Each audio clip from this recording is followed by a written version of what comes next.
Itong darating na February, meron sana kaming planong pumunta sa Snow Mountain.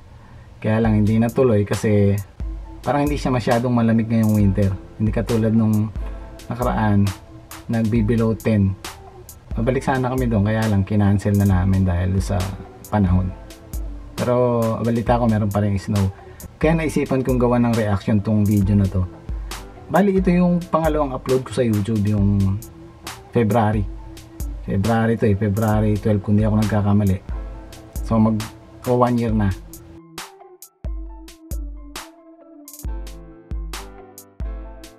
Ang aga naming nagising alas 5. Gising na kami para lang sa biyahe nito. Kasi ano to mahabang biyahe to.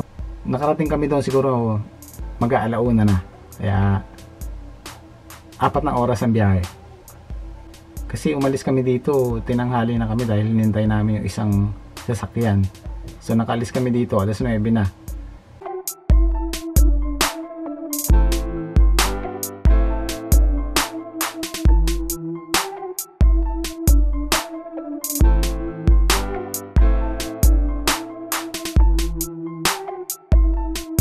Ito yung nakakatawa dito Nung habang nagbibiyahe kami, merong biglang putok ng putok. Hindi namin alam kung ano. Ang iniisip namin yung gulong ng sasakyan, pero hindi naman tumitigil yung driver. So ang nangyari, nalaman namin yung mga bawa naming sitsirya na nakasealed, pumuputok pala. Yun pala yun. Nagkakaroon siya ng pressure sa sobrang lamig o sobrang taas ng lugar hanggang sa sumabog siya.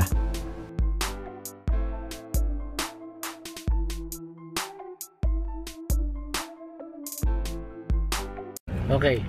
Wow! Umantala! Ang kulit ni Dayan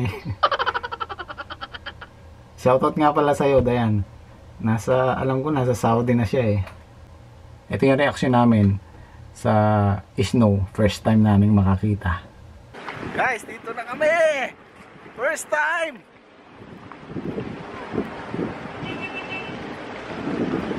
Oh my God, ang lamig!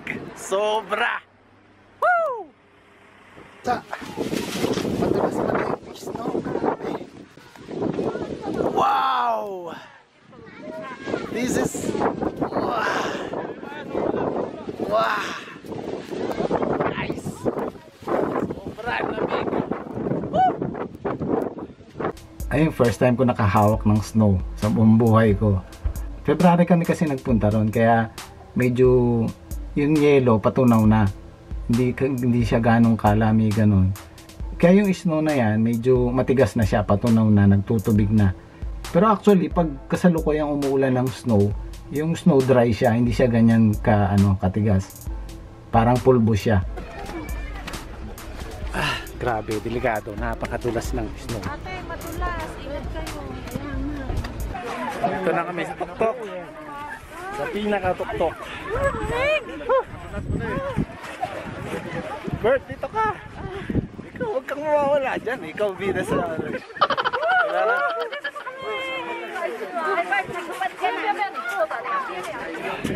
Niyayaya ako ni Bert dyan na maghubad kami ng damit. Kasi nga, merong mga Pilipino naghuhubad ng t-shirt. Kaya lang, hindi ako pumayag kasi meron akong ubo nun Pwede ka, hawakan mo yung snow, dali. Hawakan mo yung snow, dito. Saan? Yan, hawakan mo, dali.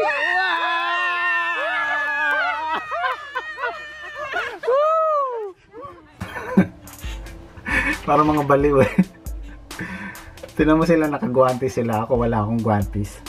Ang sakit sa kamay. Sa una hindi mo iindahin pero pag nagtagal ka doon, mamamanhid yung kamay mo.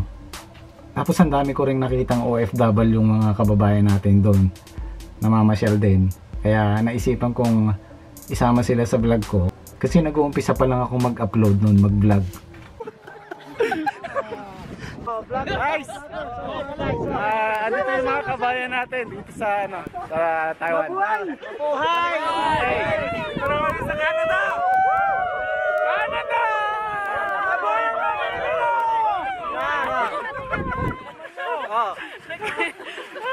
Buhay Taiwan! Tara dito, please na!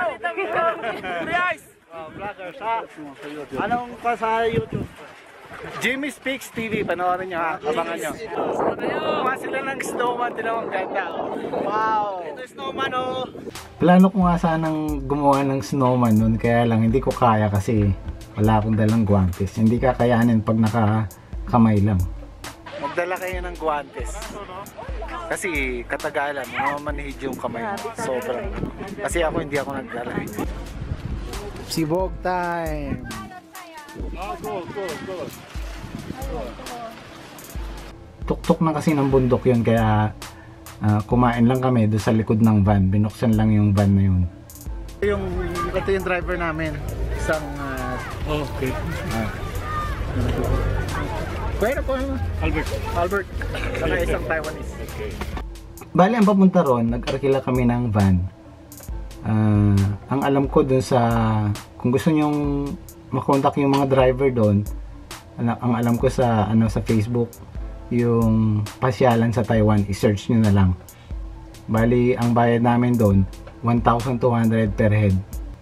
Ito pa yung nakakatuwa, nung papunta pa lang kami, yung mga nakakasalubong naming sasakyan, may mga nakalagay doon sa windshield nilang mga snow, mga isang blocking ganon, malalaki. Iniisip namin bakit kaya ganon. Yun pala, sinasadya nila yung ilagay para maiuwi sa bahay. Mga excited din sila sa snow eh.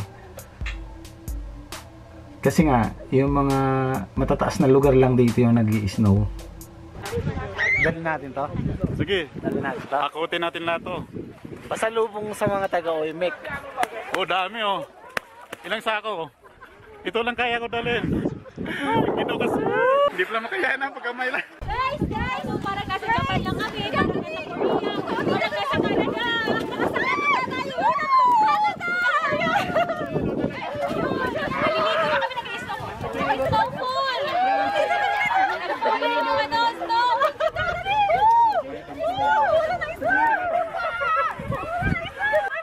Guys, subukan nyo to. Ang saya. Sarap.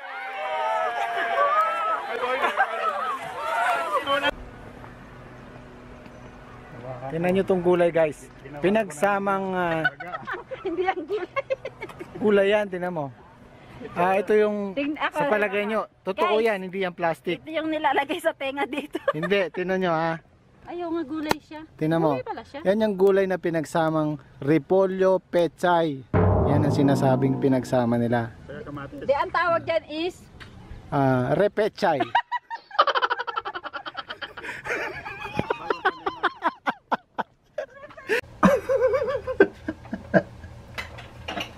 Repechay.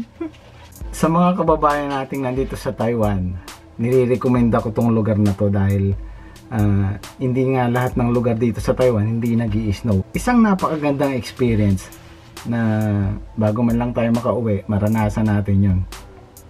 Kaya nire-recommenda ko tong lugar na to. Kaya sa 12 taong pagtatrabaho ko dito, number 1 yun. Isa yun sa pinaka masayang experience na hindi ko makakalimutan. So salamat guys sa panonood. Ginawan ko lang ng video yung isang napakagandang experience dito sa Taiwan. Yung pinaka-paborito kong lugar na napuntahan ko at na-experience ko. Sana para dun sa mga gusto magpunta doon, sana nagkaroon kayo ng idea kung paano yung pakiramdam. Okay guys, salamat sa panonood. I'll see you next time. Zaijian! Nga pala guys, siguro nagtataka kayo kung bakit ganun yung screen ko sa reaction video na to. Hindi kasi kaya ng computer ko kasi luma na to eh. Hindi niya kaya yung double screen na ganun. Luma na kasi to eh.